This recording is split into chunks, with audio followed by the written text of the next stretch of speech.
Welcome to your local community education podcast, where you can make a difference and be heard.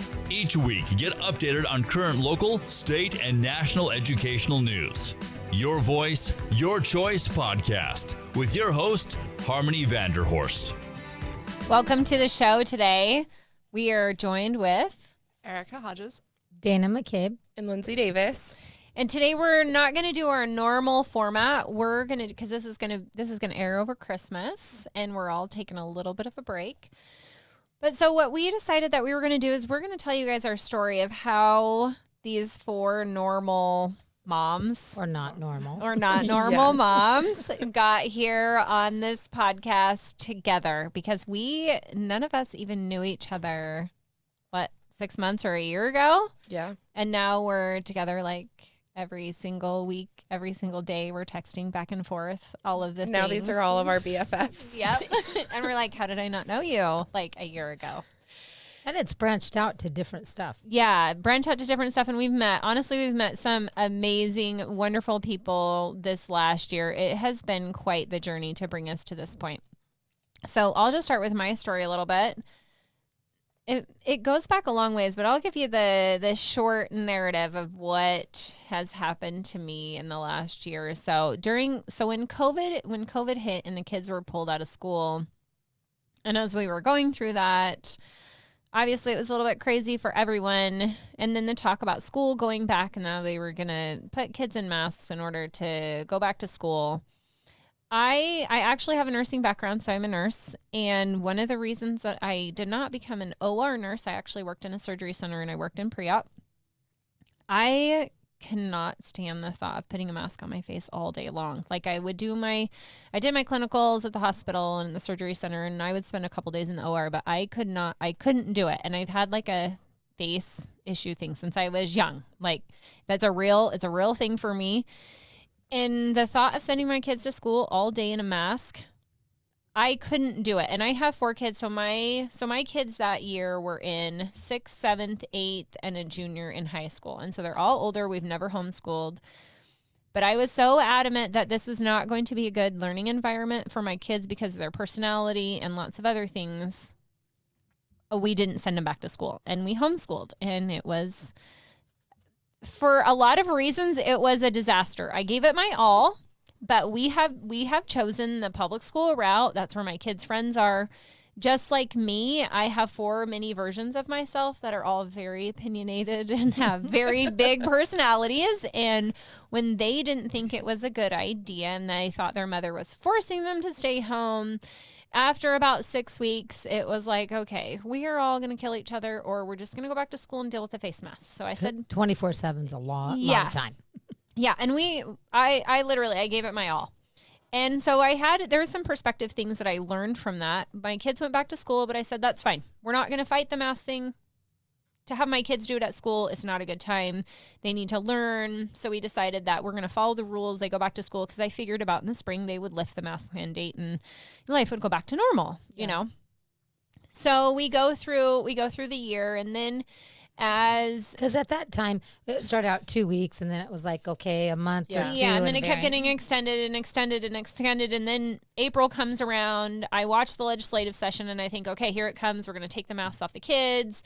It's going to be fine. We're going to finish out the last 2 months of school, hunky dory. It'll be awesome. And then when they lifted the mask mandate off the adults and the businesses and everywhere else in Utah, and they left the masks on the kids, I literally had like a mental breakdown, and I had actually like pulled off of social media. I hadn't like been really communicating with anyone because I just needed a break. I needed a break from the world. I needed a break from everything and just focus on my family and my life. And it was like a Friday night, and I had watched the legislative session, and I was like, somebody else out there has to be freaking out about this besides me. I'm like, I can't be the only person here freaking out. You might have been the only person watching a legislative session on a Friday night. Well, I don't think I watched it on Friday night, but I was like thinking about it all day, and by Friday night, my blood was like boiling. I was like, they have legislative sessions on Friday nights. It wasn't Friday night. Only in Utah. But it was like Friday night by the time I was like, I'd had it. And so I got on the internet, and I found somehow on Friday night, I found this See My Smiles campaign, and I saw that they were coming to St. George on Saturday. at like from noon to 4 at the Washington County School District office, and you could like sign up and they would like help you because Monday. And this was the campaign? This was the See My Smiles campaign. And then Monday they were organizing through the whole state, and I thought it was going to be like lots of people. They were like organizing this big, like everyone go to school and don't have your kid wear their mask, and they can wear their See My Smiles t-shirts, and they had these legal documents like Tracy stating, Henderson, right? Yes, and and all the things, and they would help you if you had any issues. And my purpose on that was, it wasn't that nobody has to wear a mask. Like, I didn't even care if everyone wanted to wear their mask, that's fine. But I literally have one of my children, he just does not do very well in the school classroom as it is sitting still, and having the mask on the face definitely deterred from his education. And so I just wanted I wanted an exemption for him. That's really what I wanted. And so there was a bunch of kids at my house on Saturday, and I have this big van, and I like rounded up all the kids, and I said, one of them was mine. One of them was Lindsay's, and I'd never really actually met Lindsay. Her kid had been to my house quite a bit, but I was like, tell your moms I'm taking you guys to St. George, and we're going to get free t-shirts. And we're going to find out about this Smiles thing. Yes.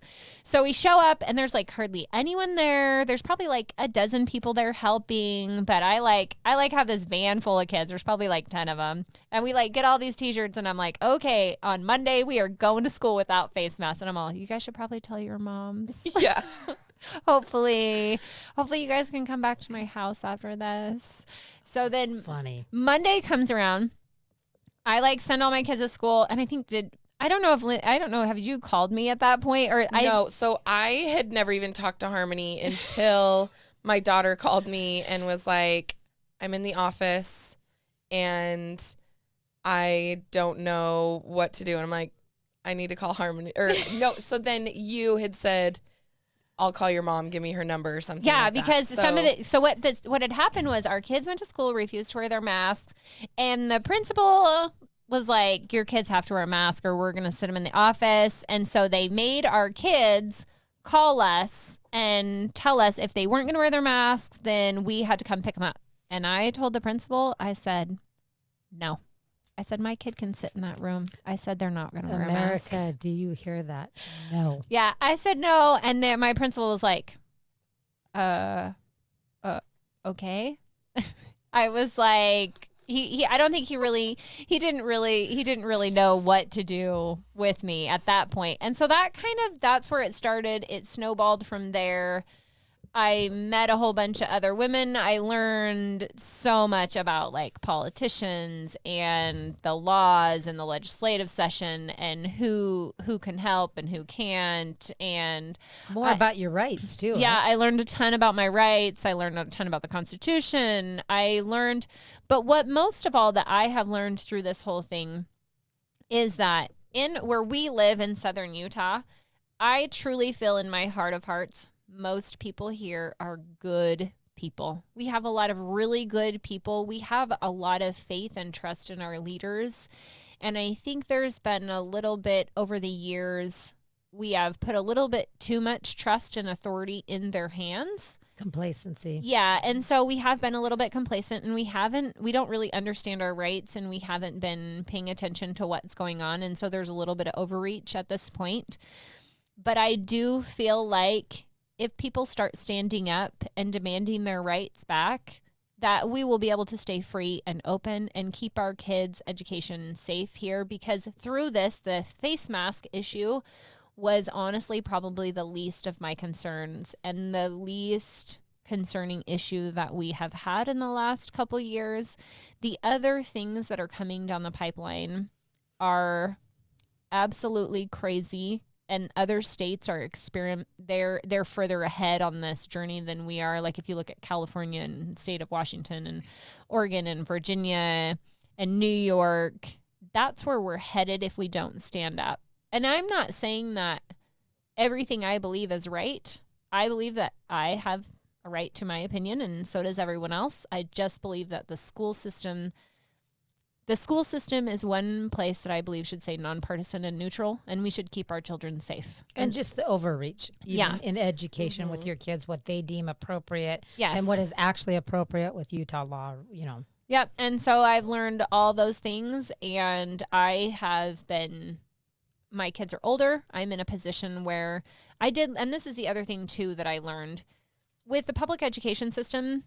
Could I pull my kid out and homeschool him? Absolutely. I absolutely could. And if you're in that position and that's right for you and your family, I absolutely think that people should do that. And even if I did decide to do that, I still think that I would be in this fight right now, because most of our society comes from the public education system, and there's a lot of kids who are at risk there. There is a lot of single parent homes, parents who work all the time, people who just don't have the means to be involved and have a voice. And I feel like I want to be a voice and help be a voice for people who don't have the courage or don't have the situation where they can do that. And so this is an opportunity for me to help not only my community, but also the kids that my kids socialize with. And so I want to make sure that we all have the same morals and values and beliefs. They're our future. Yeah. And they are the future of our country. And so that's kind of how I got into this in the short story. And got me into kind of know how Lindsay got involved. And then and it was funny because our kids were actually really good friends, and I'm like, I don't know if your mom's really gonna like me or not, and you're gonna be able to come over, but I guess we'll find out. And we actually, another one of our kids, their mom too has become a really good friend of ours, and our kids had played on the same football team for like 5 years, and I didn't really know them. Like, you talk to them every once in a while, but I really got to know her as well. And she's an amazing woman, and she was like, you know what, if my kid wants to stand up at school and he wants to stand up for his rights, I'll be danged if I'm a parent and I'm not standing behind my kid. And so she really supported. Yeah, she was awesome. She was awesome. But same, she has a lot of kids, and, she doesn't have as much free time as we do. And so I feel like we're a voice for that. Free time, that's all. My daughter came home from that See My Smile thing with you on that Saturday and was like, Harmony's exactly like you. And I was like, why? What was it? What did you do? And she's like, it was like I went to this thing with you. And so I was like, oh, Monday? Yeah, I'm in. You know what? I was so full amazing, in. though, is that because I went to the See My Small thing. I thought I was going to show up because I was newer to Southern Utah. And I thought, they're talking about the See My Smile rally, and I thought there was going to be a bunch of people. So I'm like, we're on the wrong street. Where is everybody? Yeah. And then we go, and there's a table, and there's 4 people. And there was a sign-up sheet, and I was like, wow, that is not what I thought was going to happen. But now you look back and you go, that tiny little seed, what came out of it? Wow. Yeah, and I've met a ton of really influential, and that's how. Because it was bigger. It was much larger outside. Up north it was. And we were, like a week into the whole mask issue until we came across like CRT. And we were like, oh, whoa, like we're focusing on this, but look at this coming down the hatch. And from there it just snowballed with all the issues. Okay, so Erica, how did you get involved? I went to that See My Smile thing as well, and I did not know that. I didn't either. I didn't either. I was there, and I got one of those yellow shirts, and my son was such a good sport, and he wore it to school. I had tried to get exemption for him before school even started. I knew it just felt it was coming, and I needed it, and the district denied his exemption, even though he had a medical doctor. And so inherently, this just felt wrong. And if you remember at the beginning of the school, they had done a parent survey, and 87% of parents said that they wanted their kids to go back without a mask. And I thought, yeah, there's people like our family, there's support. Yeah. And I think what draws me is that a parent has to be able to parent. And I am so grateful. In Utah, like in our codes, ideally, they would recognize parents as the person who makes the decisions for their child, and primary. Working together with obviously the teachers and the school principals. And so I'm one of those idyllic people that think a parent, this just feels right. Parents should be able to say what's best for their children, and Well, nobody knows their children like a parent does. Yeah. Some of those masks that came home from my elementary school daughter, that was worse than COVID. I actually subbed in the schools, so they sent a thing out that said, we need subs so bad, we can't get them. And I thought, okay, I can do this. And I subbed a couple days at the middle school, and I subbed a couple days at the elementary school. And I was like, I can't do it. I'm going to stick to nursing. Yeah, I was like, I can't do it. And I only lasted like 5 days. and I Praise was goes like, to the "Oh, teachers that are called Yeah. to do it. Yeah. for Our sure. teachers are awesome. Yes. Okay, Dana, what's your story? How'd you get here? So my story is I was a homeschooling mom in the communist state, I'm just kidding, of California for 14 years. Homeschooling was always what we had done. We were traveling the world, and then COVID hit, and things just happened really, really fast. We could kind of see a little bit of what was coming, and we came to southern Utah, and we're like, this is Mayberry. So we moved here 2 weeks later. Long story this short. So Wait, were you on vacation and then you just never wanted to go back like a lot of no, people? we came to meet my husband's cousin, and I couldn't believe like Costco was open. We could actually have lunch. It was just crazy because we drove from California 10 hours straight, no cars on the freeway. We got here and it was just like, it was like a slice of heaven. Seriously, I can't even explain it. And so then we went back to California. Long story short, came back 2 weeks later, put an offer on a house, and 13 days later we lived here. But so it was a big transition because I just always thought we would homeschool. I didn't think that COVID, I thought it was going to extend, but I didn't think we would be sitting here today. So the trade-off was my kids are like, if we're not going to travel, can we go to school? So I'm like, fair enough. And so then the whole mask issue came and it just drug on. And so I went to the See My Smile thing, and I don't know how this happened, but I saw on Facebook about a mom in Hurricane was having a meeting. And unbeknownst to me, I get there, and I think there was only like 2 other parents from St. George, but I will say this, there were more people in that backyard than attended the whole See My Smile. There was probably like 35 or 40 people. A And lot I of thought- people showed up. And to I that. thought she knows how to organize.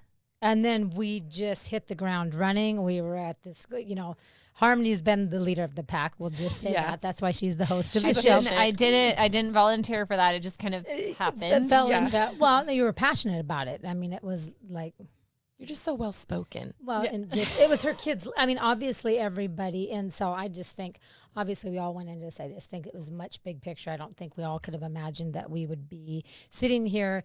And my kids, I was appalled about what was going on in public education because it just wasn't on my radar at all. And people always go, do you always want to homeschool? Do you always want to be a parent? I'm like, well, if you're a parent, you're a teacher. And so the mask issue, to Lindsay's point, it opened up a whole... It opened up Pandora's box for the just nation, like, really. Well, and this is not going to be politically correct. My kids went to school for like a month here, and they go, public school is a lot different than what we've been doing in homeschool. I feel like they're dumbing us down. That was like, wow. But what I had said to them, their dad and I said, well, that's on you, because you have to challenge yourself and take AP classes. And because for us, the homeschool experience it wasn't just education. There was so much teaching them how to start a business, just things that you're not going to, that they had at a very young age. But it was appalling, the politics involved with local school board, just people not being held accountable. It's like, how did we get here? And then the Pandora's box of CRT, the social emotional learning. And as you start, I've done a lot of homework on it. As you've dug in it, you're like, oh my gosh.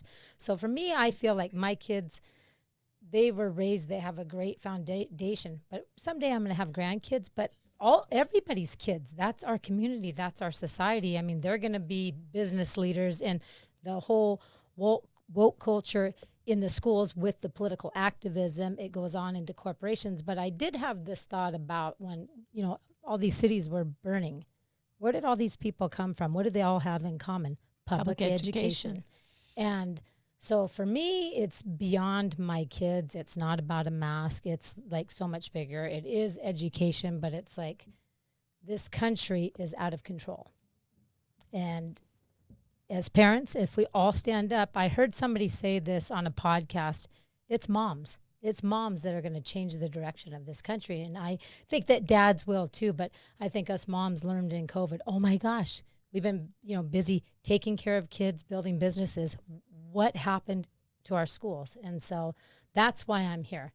And so it carries over into everything for me. So I think the main thing too, like what got me like personally, and I know you guys as well, it kind of got me angry, because if you would have asked me if I would be doing this, even that Friday before the Saturday that you took the kids to See My Smile, I would have said, heck no. Is that the same Friday that she was the, Yeah, the special session? Yeah, and two, my husband was out of town on a fishing trip. Yes, that was the best.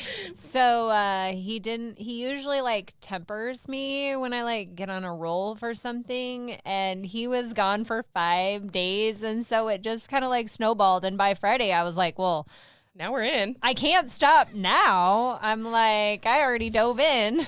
And I think when we got the news that they were using our kids as political pawns, I know for me, that is what angered me. And that's why I'm still going today, because I still see the injustice that a lot of our political people are doing. And it's not, they say it's for the best interest of our kids, but it's not. It's all about their political agendas and things. And I think that's what's kept me going, or else I think I would have, maybe ended with the whole mask thing. We kind of made our point. And well, something was kind of off when you could go sit down in a restaurant and they were saying kids were like zero risk, very, very low risk. So you could go to a restaurant, sit down at a table, take off your mask and eat, but your kids that can't go to school without a mask and sit down at a table. It just made, and they were like zero risk. And now this will be a topic for another time. And now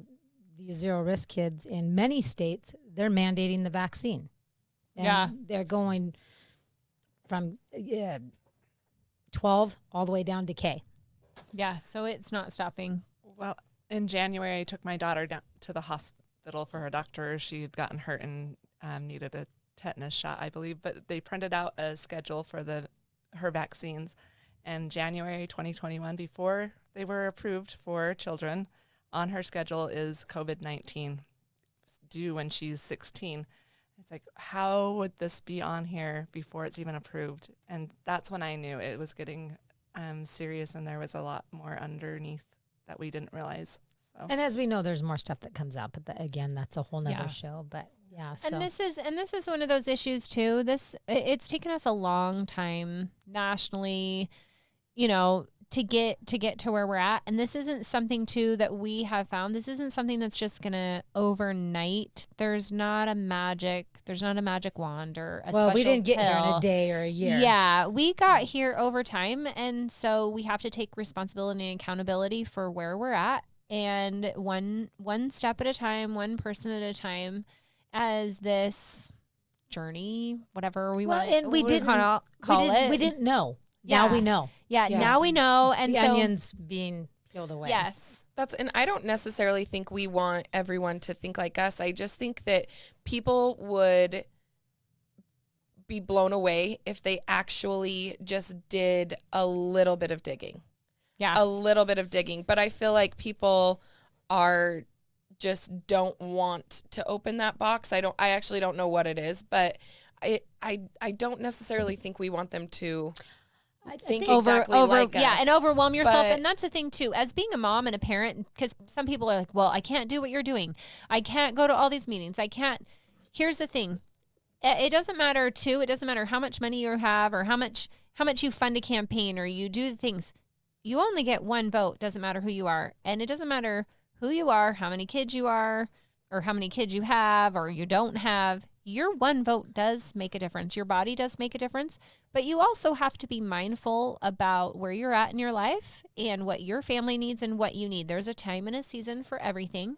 Just make sure I believe in prayer and fasting and being mindful. And when you're mindful of what you need, you will be able to help, and we will get the help that you need. You'll be able to contribute in the best way you can. And to just say, because I believe you guys have all been here in Southern Utah for a long time, coming from California, but we had a home in, I hate to say it, Seattle, but it's but people don't realize. I've lived all the bad places. Yeah, I know. But when you come here, you're like, do they not know what's going on out in the world? And so I feel like it's a little bit of a bubble, but people need to wake up and protect this place because it's happening everywhere. And it is coming. It's coming, but we have enough great people here to keep the bubble. And Yeah, I think the best place to start is reach out and talk with your kids' teachers, and then talk Yep. with their principal, and just be in the dialogue with them. And talk with other parents. and other Yeah. parents. Open up the Yep. communications and say, how can we make this better? Because there are a lot of good things happening here. Yeah. Yep. Let's protect Southern Utah. Let's do. That's why I moved here. Yes, Kay, enjoy your Christmas break and have a happy new year. Yeah, Merry Christmas. Thanks for All of listening. you. Happy New Year, Thank you. ladies. You've been listening to Your Voice, Your Choice podcast with Harmony Vanderhorst. Like and follow our Facebook page, subscribe with your favorite podcast platform, and most importantly, share this with your friends. Till next time, this has been Your Voice, Your Choice podcast with Harmony Vanderhorst.